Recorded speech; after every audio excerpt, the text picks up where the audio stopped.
xilliga wiilka iyo gabadhu ay isku doonan yihiin waa waqtiga ugu quruxda badan nolosha ee lamaana kasta uu soo maro, laakiin waxay isku bedeshaa xasuus qurux badan marka in muddo ah la wada joogo. waxaana dhici karta in arrintaasi ay sabab u tahay mas'uuliyadda nolosha iyo cadaadiska kala duwan, laakiin waxaa suurtagal ah in lamaana kasta uu noqdo wiilkii ay ku riyoonaysay haweenaydiisu xitaa guurka kadib. waxayna kaaga xiran tahay inaad raacdo tallaabooyinkan uu qoray website-ka Family Share, waana kuwan soo aadan. kow, dhegeyso. lamaantaada inaad dhegeysato waa waxa ay ugu jeceshahay xitaa haddii aadan xal u haynin mushkiladaadka aad og tahay. marar badan waxa ay u baahan tahay qofka dhegeysta oo ka koobiya waxay sheegayso. labo, si xanaaneyn loola dhaqan.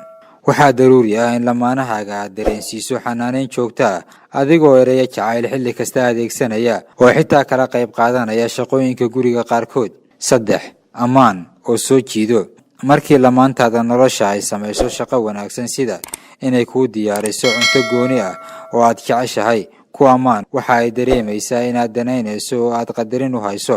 afar, jacaylkaaga u muuji. waxa aad u qurux badan inaad lamaantaada la wadaagto dareenka jacaylka ee aad u hayso xilli kasta, gaar ahaan marka xaalad murugaha ay ku jirto.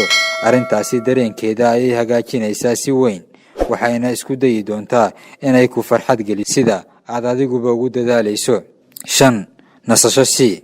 haweenaydu waxa ay dareemi kartaa daal xilliyada qaar shaqada guriga ee aadka u dhibka badan darteed. marka aad dareento inay aad u daalan tahay, nasiino u noqo, suuqa u yara kaxee oo jawiga u bedel, oo hotel ka soo wada casheeya, xitaa u kaxee safar dibadda ah marka ay suurtagal idin tahay. Abdiweli Qorane.